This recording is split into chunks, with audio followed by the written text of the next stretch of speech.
Let us now look at the synthesis of pyridine from acetylene and hydrogen cyanide.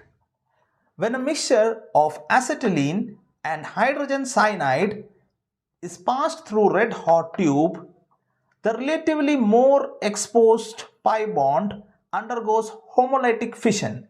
That is, the bond breaks and each of the atoms in the molecule get one electron each. After passing through the red hot tube, that is, on cooling, the electron on each atom now forms a fresh covalent bond with atoms of adjacent molecule, resulting in the formation of pyridine. Synthesis number 2, dehydrogenation of piperidine. Piperidine on treatment with concentrated H2SO4 at 300 degrees Celsius undergoes dehydrogenation. That is, an H plus is eliminated from each of the atoms of piperidine, resulting in the formation of pyridine. The concentrated H2SO4 here is the dehydrogenating agent or the oxidizing agent. Concentrated H2SO4 undergoes thermal decomposition to form sulfur trioxide and H2O.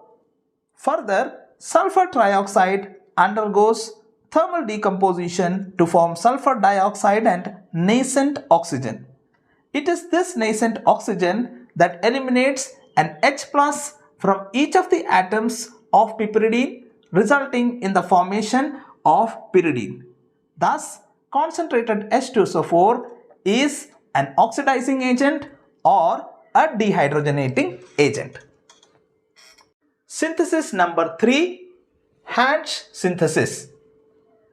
Two molecules of beta keto ester. This is the ester, the alpha carbon, beta keto ester. Two molecules of beta keto ester, a molecule of aldehyde and a molecule of ammonia undergo condensation reaction in which they lose 6 atoms of hydrogen and 3 atoms of oxygen in the form of 3 molecules of water to form diester 1,4-dihydro symmetrically substituted pyridine. This is the ester group. To remove the ester group, one has to subject it to hydrolysis.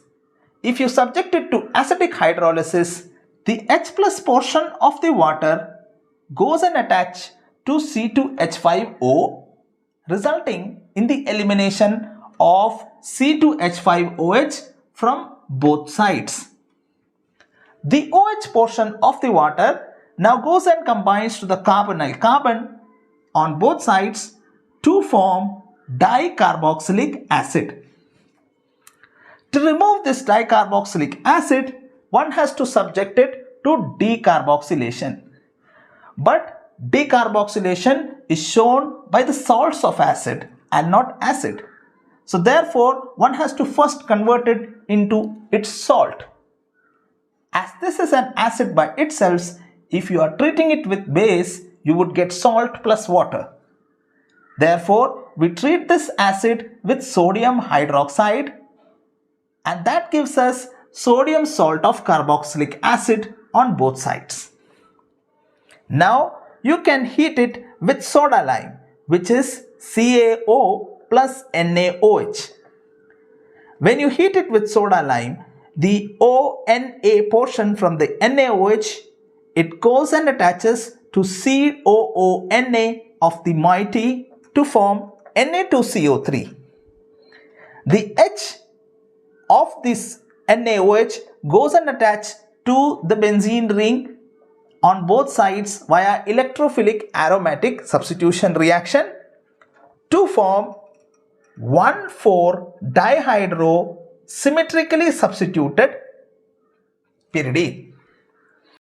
Now, to synthesize pyridine from 1,4-dihydropyridine, one needs to remove 2 hydrogen atom and a pair of electron. to remove two hydrogen atom.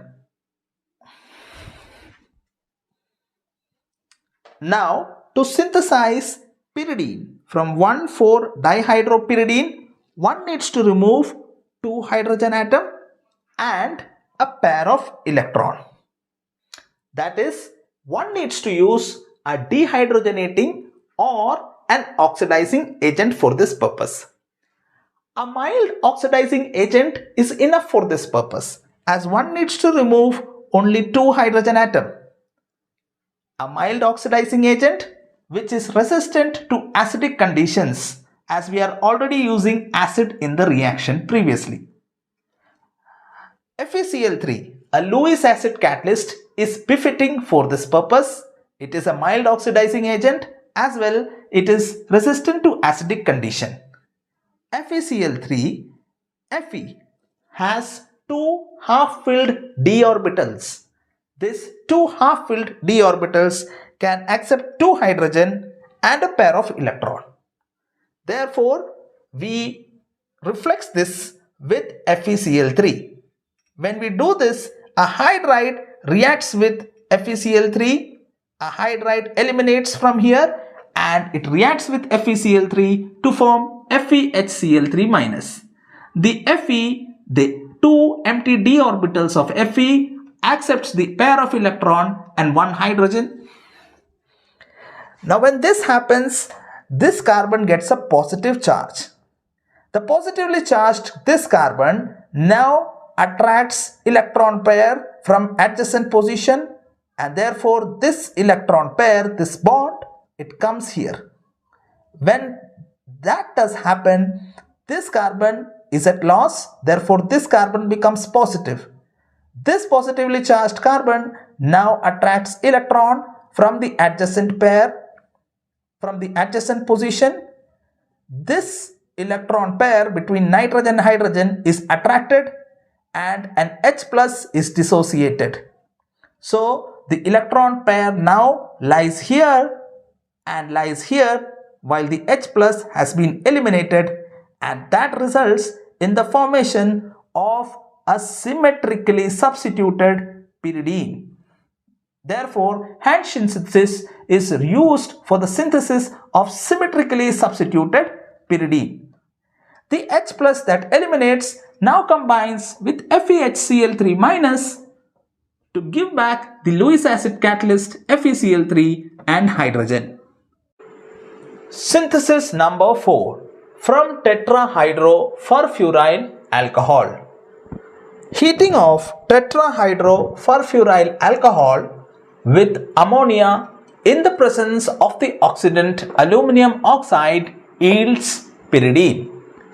Mechanism. When tetrahydrofurfuryl alcohol is heated, enough energy is generated to break the carbon-oxygen bond. The oxygen takes away the pair of electron while the carbon loses it. This results in a negative and a positive charge over the oxygen and carbon respectively. The newly developed nucleophilic center is attacked by a neutral nucleophile of ammonia. And in this process, because nitrogen lost its pair to the carbon, it develops a positive charge.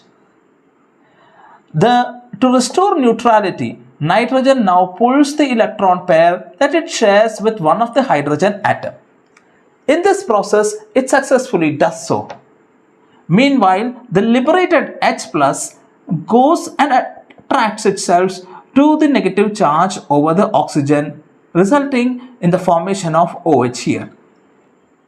Another hydrogen also gets attracted to the lone pair of electron on the oxygen, resulting in the formation of OH2 plus ion.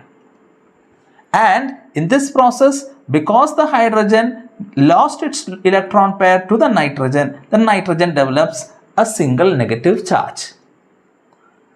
Another hydrogen, which is in near vicinity of the OH group on the right side of the molecule, now attracts itself to the lone pair of electron on the oxygen, resulting in the formation of another OH2 plus ion.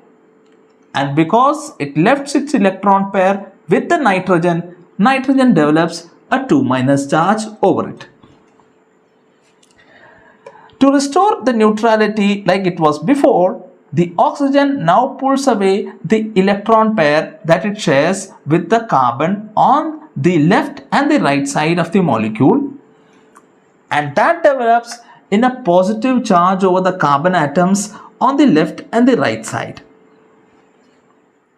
Now this right-sided positively charged carbon pulls the electron pair that is in the nearest vicinity of it, that is the electron pair that is shared between the carbon and the nitrogen.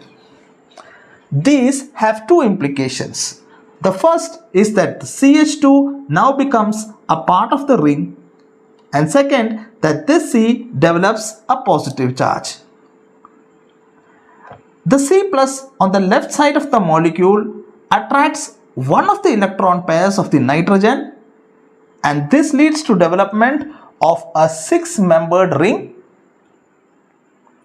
The positive charge that is on this carbon now tries to attract the electron pair on the adjacent carbon atom, and in this process an H plus gets dissociated. This electron pair now gets attracted to this carbon, resulting in the formation of the first double bond. Similarly, the negative charge on the nitrogen now establishes itself as the pi bond between the nitrogen and the carbon. To account for the fourth valence of the carbon, carbon loses its hydride ion. A hydride ion plus an H plus gives an H2 molecule. This is how one of the H2 molecules get released. And this establishes the second double bond in the ring. The third double bond in this ring can be easily established by the action of the oxidant aluminum oxide. Aluminum oxide releases oxygen, which can easily remove two hydrogen, one without any pair and the other one with its pair, leading to the formation of the third double bond within the ring and the formation of pyridine. Dear students, I hope you have liked and you have understood the class. If it was helpful for you, please do not forget to like, share and subscribe this channel. Thank you very much.